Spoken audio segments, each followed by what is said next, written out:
السلام علیکم ورحمۃ اللہ وبرکاتہ۔ آج ہم انشاءاللہ نعمتوں کے زوال سے بچنے کے لیے دعاؤں کے بارے میں بات کریں گے۔ حقیقت یہ کہ ہمارے پاس جو کچھ بھی ہے سب اللہ سبحانہ وتعالیٰ ہی کی طرف سے ہے، جیسے قرآن پاک میں آتا ہے وَمَا بِكُم مِّن نِّعْمَةٍ فَمِنَ اللَّهِ، تمہارے پاس جو بھی نعمت ہے وہ سب کی سب اللہ تعالیٰ کی طرف سے۔ اگر انسان غور بھی کرے تو بات بھی درست ہے، کیونکہ کون سی چیز ایسی ہے جو ہم نے خود بنائی ہو یا خود اگائی ہو یا خود تیار کی ہو؟ سب کا سب اللہ سبحانہ تعالیٰ ہی کا دیا ہوا ہے، ہم صرف ان کو استعمال کرتے ہیں، اپنی ضرورت کے مطابق ان کو ڈھال لیتے ہیں، ورنہ ہم ان کے بنانے والے نہیں، نہ ہم بارش برسانے والے ہیں اور نہ زمین سے سبزہ اگانے والے ہیں۔ اگر اللہ تعالیٰ بارشوں کو روک لے تو کون بارش برسا سکتا ہے؟ اور اگر اللہ تعالیٰ زمین کو بنجر اور ویران کر دے تو کون ہے جو اس میں کچھ اگا سکے؟ اسی طرح اگر ہمارے پاس بولنے کی طاقت ہے تو یہ بھی اللہ سبحانہ تعالیٰ کی دی ہوئی ہے۔ اسی طرح کھانے پینے کی بے شمار نعمتیں ہیں، اور بھی بہت ساری چیزیں، اولاد، اچھے ساتھی، دوست، احباب، سب سے بڑھ کر اللہ سبحانہ تعالیٰ کی طرف سے آئی ہوئی ہدایت، یہ تمام چیزیں ہمارے فائدے کے لیے، اور ان کو اگر ہم گننا چاہیں تو گن نہیں سکتے۔ وَإِن تَعُدُّوا نِعْمَةَ اللَّهِ لَا تُحْصُوهَا، اگر تم اللہ کی نعمتوں کو شمار کرنا چاہو، گننا چاہو تو گن نہیں پاؤ گے، اور یہ ایک بالکل سچی بات ہے۔ تو ہمیں ان نعمتوں کی قدردانی بھی کرنی چاہیے، ان پر اللہ تعالیٰ کا شکر گزار رہنا چاہیے، اور ان کو صحیح جگہ پر صحیح طور پر استعمال کرنا چاہیے اگر ہم واقعی اللہ تعالیٰ کے شکر گزار بندے بننا چاہتے ہیں۔ اور اس کے لیے ہم کوشش کے ساتھ ساتھ جب دعا کرتے ہیں تو اللہ تعالیٰ دعاؤں کا سننے والا ہے۔ تو آئیے دیکھتے ہیں کہ وہ کون سی دعائیں ہیں جو نعمتوں کی حفاظت کے لیے ہمیں سکھائی گئی ہیں، اور اسی طرح وہ کون سے طریقے ہیں کہ جن کے ذریعے نعمتوں کی حفاظت ہوتی ہے اور نعمتیں طویل عرصے تک انسان کے پاس رہتی ہیں اور انسان ایک پرلطف زندگی گزار سکتا ہے۔ جیسے ہم دیکھتے ہیں کہ ایک مرتبہ اکرمہ بن نبی جہل نے، جب نبی صلی اللہ علیہ وسلم نے مکہ فتح کر لیا اور وہ بھاگ گیا وہاں سے اور جا کر کشتی میں سوار ہو گیا، اور جب کشتی ڈوبنے لگی تو کشتی کے مالک نے کہا کہ اب تمہارے بت تمہیں نہیں بچا سکتے، صرف ایک اللہ کو پکارو، وہی تمہاری مشکل آسان کرے گا۔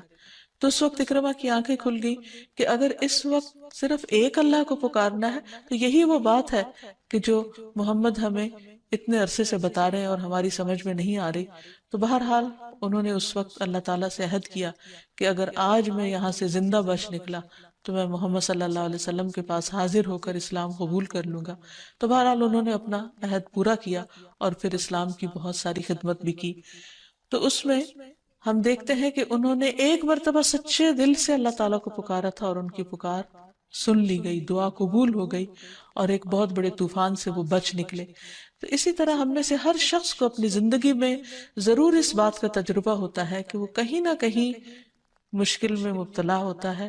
اور پھر اللہ تعالیٰ کو پکارتا ہے اور اللہ تعالیٰ اس کی پکار سنتے ہیں۔ یہ الگ بات ہے کہ بعض اوقات جب ہمیں اللہ تعالیٰ نعمت سے نوازتے ہیں تو ہم پھر پلٹ جاتے ہیں اپنی ہی دنیا میں اور اللہ تعالیٰ کو بھول جاتے ہیں۔ تو اللہ تعالیٰ کو بھولنے کی بجائے اس کا ذکر اور اس کا شکر ادا کرتے رہنا چاہیے، اور خصوصاً جب ہم دعا کر رہے ہوں تو ساتھ ساتھ اللہ تعالیٰ کی تعریف بھی کرتے جائیں۔ الحمدللہ، اللہ اکبر، لا الہ الا اللہ، جو بھی کلمات دل سے نکلے اللہ کی تعریف کے، انہی کو پڑھ لینا چاہیے۔ اور اگر عربی زبان میں نہ بھی یاد ہو تو اپنی زبان میں جو بھی ہم بولتے ہیں اور جس میں ہم اپنے آپ کو زیادہ بہتر طور پر سمجھتے ہیں کہ ہم اللہ تعالیٰ کو پکار سکتے ہیں، اس زبان میں اللہ تعالیٰ کو پکاریں، اور پھر محمد صلی اللہ علیہ وسلم پر درود شریف پڑھیں۔ تو انشاءاللہ اللہ سبحانہ وتعالیٰ دعائیں سنے گا۔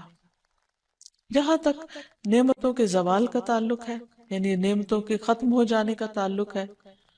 تو یہ دراصل انسان کا ایک امتحان بھی ہے اور اس کے ساتھ ساتھ بعض اوقات عذاب بھی۔ جہاں تک یہ اللہ تعالیٰ کی طرف سے بندے کے لیے آزمائش ہے تو اس بارے میں رسول اللہ صلی اللہ علیہ وسلم نے فرمایا، اللہ تعالیٰ فرماتا ہے،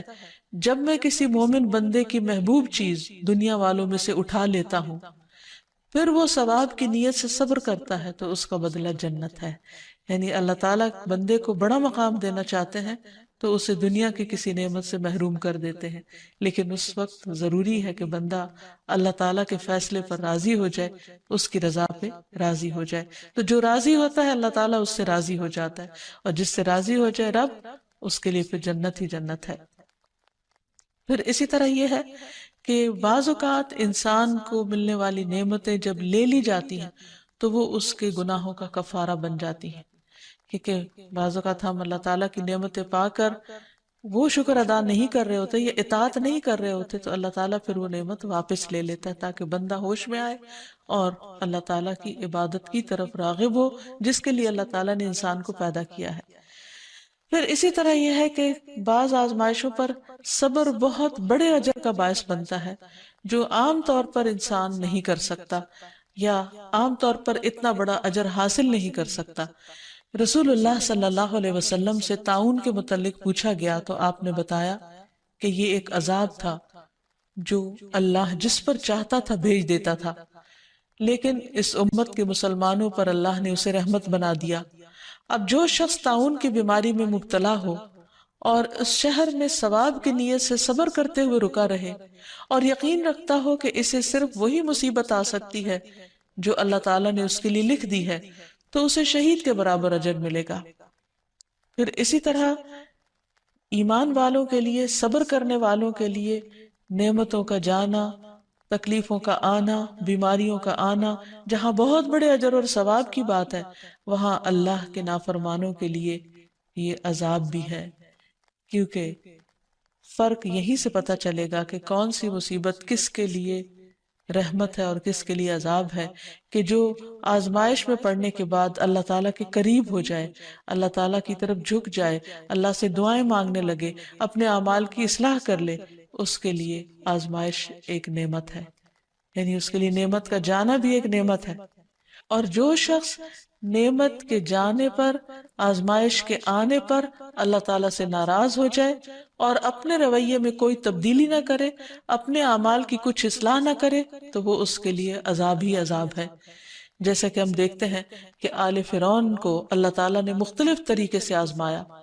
ارشاد باری تعالیٰ ہے وَلَقَدْ أَخَذْنَا آلَ فِرْعَوْنَ بِالسِّنِينَ وَنَقْصٍ مِّنَ الثَّمَرَاتِ لَعَلَّهُمْ يَذَّكَّرُونَ، پھر ہم نے آل فرعون کو کئی سال تک قحط اور پیداوار کی کمی میں مبتلا رکھا تاکہ وہ نصیحت پکڑے، لیکن کیا ہوا؟ انہوں نے نصیحت نہیں پکڑی، وہ ایمان نہیں لائے، تو یہ آزمائشیں ان سب کے لیے ایک عذاب تھیں۔ پھر یہاں ایک سوال یہ بھی پیدا ہوتا ہے کہ نعمتوں کا زوال ہوتا کیوں ہے؟ یعنی آزمائش عذاب تو اپنی جگہ، لیکن نعمتیں کیوں چلی جاتی ہیں؟ اس میں انسان کا کیا ہاتھ ہوتا ہے؟ تو سب سے پہلی چیز یہ کہ انسان جب کسی نعمت کی قدر نہیں کرتا یا اس پر شکر گزار نہیں ہوتا تو وہ نعمت اس سے چلی جاتی ہے۔ قرآن مجید میں اللہ تعالیٰ فرماتے ہیں أَلَمْ تَرَ إِلَى الَّذِينَ بَدَّلُوا نِعْمَةَ اللَّهِ كُفْرًا وَأَحَلُّوا قَوْمَهُمْ دَارَ الْبَوَارِ، کیا تو نے ان لوگوں کی طرف نہیں دیکھا جنہوں نے اللہ کی نعمت کو ناشکری سے بدل دیا اور اپنی قوم کو ہلاکت کے گھر میں لا اتارا؟ یعنی جب کوئی قوم ناشکری کرتی ہے تو اس سے نعمتوں کا زوال ہو جاتا ہے۔ ایک اور جگہ پر بھی آتا ہے وَضَرَبَ اللَّهُ مَثَلًا قَرْيَةً كَانَتْ آمِنَةً مُطْمَئِنَّةً يَأْتِيهَا رِزْقُهَا رَغَدًا مِّن كُلِّ مَكَانٍ فَكَفَرَتْ بِأَنْعُمِ اللَّهِ فَأَذَاقَهَا اللَّهُ لِبَاسَ الْجُوعِ وَالْخَوْفِ بِمَا كَانُوا يَصْنَعُونَ۔ اور اللہ نے ایک بستی کی مثال بیان کی جو اطمینان والی تھی، اس کے پاس اس کا رزق کھلا ہر جگہ سے آتا تھا، تو اس نے اللہ کی نعمتوں کی ناشکری کی تو اللہ نے اسے بھوک اور خوف کا لباس پہنا دیا اس کے بدلے جو وہ کیا کرتے تھے۔ پھر اسی طرح غرور اور تکبر نعمتوں کے زوال کا سبب بنتا ہے، اور تکبر کہتے ہیں حق بات کا انکار کرنا، اپنے آپ کو بڑی چیز سمجھنا اور صحیح بات کو نہ ماننا۔ ایک شخص نبی صلی اللہ علیہ وسلم کی موجودگی میں بائیں ہاتھ سے کھانا کھا رہا تھا تو آپ نے اس کو منع کیا اور کہا کہ دائیں ہاتھ سے کھاؤ، تو اس نے کہا میں دائیں سے نہیں کھا سکتا، تو آپ نے فرمایا تم کبھی نہ کھا سکو، اور وہ مرتے دم تک پھر اپنا دایاں ہاتھ اوپر نہیں اٹھا سکتا تھا۔ تو اس سے یہ پتہ چلتا ہے کہ بعض اوقات انسان جب اللہ اور اس کے رسول صلی اللہ علیہ وسلم کی کسی بات کو واضح طور پر ماننے سے انکار کر دیتا ہے تو اس پر بھی انسان کا امتحان ہو جاتا ہے۔ پھر اسی طرح نعمتوں کی نسبت اپنی طرف کرنا کہ ہم یہ سب کچھ اپنی محنت سے کر رہے ہیں اور ہماری کوشش ہے، اور اللہ سبحانہ وتعالیٰ کا شکر ادا نہ کرنا۔ اس سلسلے میں ہم دیکھتے ہیں کہ قارون ہے، قارون کو اللہ نے بہت کچھ دے رکھا تھا، لیکن وہ اسے اللہ کی رحمت یا اللہ کا انعام نہیں سمجھتا تھا۔ قال انما اوتیتہ علی علم عندی، کہ یہ سب کچھ تو مجھے اس علم کی بدولت ملا ہے جو مجھے حاصل ہے، یہ تو میرا اپنا کمال ہے، میری اپنی محنت ہے۔ پھر کیا ہوا؟ فخسفنا به وبداره الارض، ہم نے اس کو اور اس کے گھر کو زمین میں دھسا دیا۔ فما كان له من فئة ينصرونه من دون الله وما كان من المنتصرين، تو ہم نے اسے اور اس کے گھر کو زمین میں دھسا دیا، پھر نہ اس کے لیے کوئی جماعت تھی جو اللہ کے مقابلے میں اس کی کوئی مدد کرتی، اور نہ وہ اپنا بچاؤ کرنے والوں میں سے تھا۔ پھر اسی طرح نعمتوں کے زوال کا ایک سبب نعمتوں کو غیر اللہ کی طرف منسوب کرنا، یعنی دوسروں کو اس کا سبب بتانا اور اللہ تعالیٰ سے دھیان ہٹ جانا اور اللہ کو یاد نہ کرنا اور اس کا شکر ادا نہ کرنا۔ اسی طرح نعمت کو استعمال نہ کرنا، وہ بھی نعمت میں کمی کر دیتا ہے۔ قرآن مجید میں آتا ہے وَيْلٌ لِكُلِّ هُمَزَةٍ لُمَزَةٍ الَّذِي جَمَعَ مَالًا وَعَدَّدَهُ يَحْسَبُ أَنَّ مَالَهُ أَخْلَدَهُ، بڑی ہلاکت ہے بہت تانا دینے والے اور بہت عیب لگانے والے کے لیے وہ جس نے مال جمع کیا اور اسے گن گن کر رکھا، وہ گمان کرتا ہے کہ بے شک اس کا مال اسے ہمیشہ زندہ رکھے گا، یعنی مال کی وجہ سے اس کی شہرت ہوگی۔ تو جب ایک انسان کو اللہ مال دیتا ہے تو اس کے لیے لازم ہے کہ وہ اس کو اپنی ذات پر بھی خرچ کرے، اپنے گھر والوں پر بھی کرے، اور غریبوں، مسکینوں، یتیموں وغیرہ کا حصہ بھی اس میں سے نکالے۔ لیکن اگر انسان صرف اس کو بڑھاتا ہی چلا جائے اور کسی کا بھی حق نہ دے تو پھر اللہ سبحانہ وتعالیٰ اس میں کمی فرما دیتے ہیں۔ حضرت اسماء بنت ابی بکر کی روایت ہے، وہ کہتی ہے کہ مجھے رسول اللہ صلی اللہ علیہ وسلم نے فرمایا، خرچ کرو یا تھوڑا تھوڑا کر کے خرچ کرتی رہو، گن گن کر نہ رکھو ورنہ اللہ بھی گن گن کر دے گا، یعنی جو تمہیں اللہ دیتا ہے اس میں سے دوسروں کا حصہ بھی نکالتی رہو۔ اسی طرح ایک اور روایت سے بھی پتہ چلتا ہے کہ جو لوگ اللہ کے راستے میں خرچ نہیں کرتے ان کے مال کس طرح ضائع ہو جاتے ہیں۔ ابو درداء کہتے ہیں کہ رسول اللہ صلی اللہ علیہ وسلم نے فرمایا، جب بھی سورج طلوع ہوتا ہے تو اس کے دونوں پہلوؤں میں 2 فرشتے بھیجے جاتے ہیں جو یہ منادی کرتے ہیں، اور اس منادی کو 2 بوجھوں یعنی جن و انس کے علاوہ تمام اہل زمین سنتے ہیں کہ اے لوگو اپنے رب کی طرف آؤ، کیونکہ وہ تھوڑا جو کافی ہو جائے اس زیادہ سے بہتر ہے جو غفلت میں ڈال دے۔ اسی طرح جب بھی سورج غروب ہوتا ہے تو اس کے دونوں پہلوؤں میں 2 فرشتے بھیجے جاتے ہیں جو آواز لگاتے ہیں، منادی کرتے ہیں، اور اس منادی کو بھی 2 بوجھوں کے علاوہ تمام اہل زمین سنتے ہیں کہ اے اللہ خرچ کرنے والے کو اس کا نعم البدل عطا فرما، اور اے اللہ روک کر رکھنے والے کے مال کو ہلاک کر دے۔ تو اس سے یہ پتہ چلتا ہے کہ جو بندہ خرچ نہیں کرتا اس کا مال ضائع ہو جاتا ہے، اور جو دیتا ہے اس کے لیے وعدہ ہے کہ اللہ تعالیٰ اس کو اس کا بہترین نعم البدل اور عطا فرمائے گا۔ پھر اسی طرح لوگوں کی ضرورتیں پوری نہ کرنا، پھر اسی طرح بخل کرنا، کنجوسی سے کام لینا، جیسے قرآن مجید میں باغ والوں کا قصہ بیان کیا گیا کہ انہوں نے بخل کا فیصلہ کیا اور کہا کہ ہم آج اپنا باغ جب کاٹیں گے اس کا پھل لیں گے تو کسی بھی مسکین کو کچھ نہیں دیں گے، کسی اور کے اوپر ہم خرچ نہیں کریں گے۔ تو ہوا کیا کہ وہ صبح صبح اندھیرے میں اپنے گھر سے نکلے تاکہ جا کے باغ کا پھل اتار لیں، لیکن وہاں جب گئے تو باغ جلا پڑا تھا، اور وہ پریشان ہو کر رہ گئے کہ یہ کیا ہوا، کیا ہم راستہ بھول گئے ہیں، کہیں اور آ نکلے ہیں؟ لیکن حقیقت یہ ہے کہ اللہ سبحانہ وتعالیٰ نے ان کو اس بخل کی سزا دی تھی اور ان سے نعمت واپس لے لی۔ پھر اسی طرح لوگوں کو دیتے ہوئے تنگ پڑنا کہ یہ کیوں مانگتے ہیں یا کیوں لیتے ہیں ان سے۔ عبداللہ بن عمر کہتے ہیں کہ رسول اللہ صلی اللہ علیہ وسلم نے فرمایا، اللہ تعالیٰ کے پاس لوگوں کے لیے نعمتیں ہیں، وہ انہیں ان کے پاس اس وقت تک باقی اور ثابت رکھتا ہے جب تک کہ وہ مسلمانوں کی حاجات پوری کرنے میں لگے رہتے ہیں اور ان سے تنگ نہیں ہوتے، اور جب وہ ان سے تنگ ہو جاتے ہیں تو اللہ تعالیٰ وہ انہیں دوسرے لوگوں کی طرف منتقل کر دیتا ہے، یعنی وہی نعمتیں دوسروں کو مل جاتی اور وہ دوسروں کے ہاتھوں ان کو خرچ کرواتا ہے۔ پھر اسی طرح سرکشی کرنے والی قومیں، سرکشی کرنے والے افراد، اللہ سبحانہ وتعالیٰ ان سے بھی نعمتیں لے لیتا ہے۔ پھر گناہ اور نافرمانی کے کام نعمتوں کے زوال کا سبب بنتے ہیں۔ پھر اسی طرح انسانوں کے بعض کھلم کھلا گناہ جو ہیں وہ انسانوں کے لیے قحط سالی کا باعث بنتے ہیں، ایسی بیماریوں کا سبب بنتے ہیں جو پہلی قوموں میں نہ تھی۔ تو اس لیے نعمت کو برقرار رکھنے کے لیے بہت ضروری ہے کہ نمبر ایک اللہ تعالیٰ کا شکر ادا کیا جائے،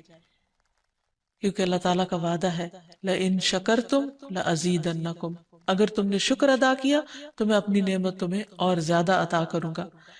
پھر اسی طرح نیک اعمال کرنا، اللہ تعالیٰ کو راضی رکھنا،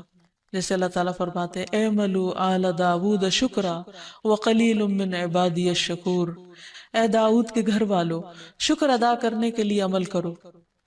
اور بہت تھوڑے میرے بندوں میں سے شکر گزار ہیں۔ یعنی اللہ نے نعمتیں تو بہت سو کو دے رکھی ہیں لیکن شکر گزار لوگ کم ہیں۔ اور شکر گزاری کیا ہے کہ دل سے بھی انسان راضی ہو، زبان سے بھی اچھی بات نکالے اور عمل بھی اس کا اللہ تعالیٰ کی مرضی کے مطابق ہو۔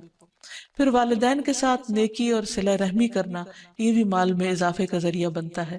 رسول اللہ صلی اللہ علیہ وسلم نے فرمایا جس شخص کو یہ بات پسند ہو کہ اس کی عمر میں برکت اور رزق میں اضافہ ہو جائے، اسے چاہیے کہ اپنے والدین کے ساتھ نیکی کرے اور صلہ رحمی کیا کرے۔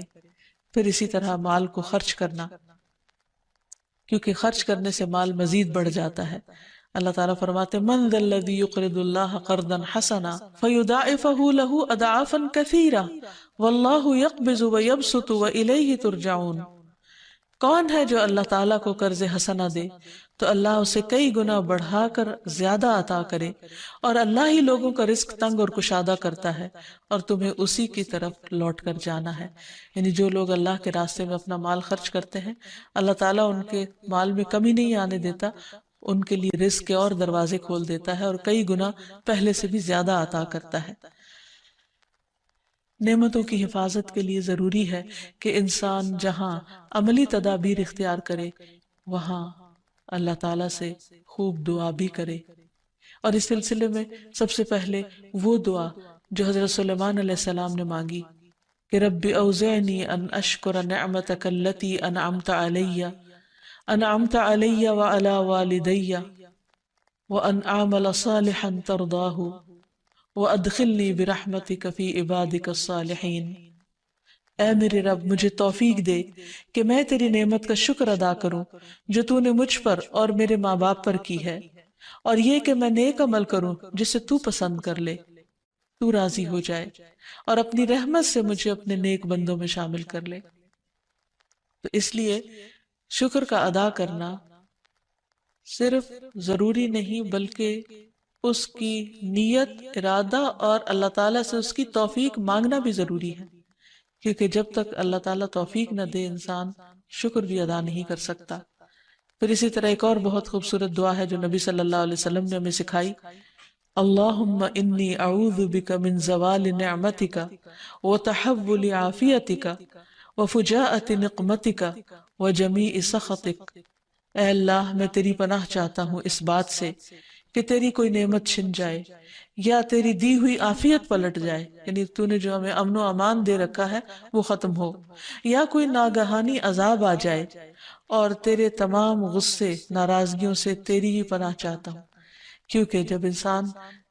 کسی سے ڈرتا ہے تو عموماً اس سے بھاگتا ہے، لیکن یہاں عجب معاملہ ہے کہ انسان اللہ سے ڈرتا ہے اور پناہ کے لیے بھی اللہ ہی کی طرف جاتا ہے، توبہ کے لیے بھی اللہ سبحانہ وتعالیٰ ہی کی طرف رجوع کرتا ہے۔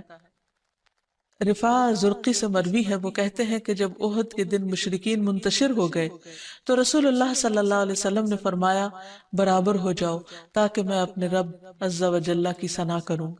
لوگ آپ کے پیچھے صفے بنا کر کھڑے ہو گئے اور آپ نے کہا اللہم لک الحمد کلہ،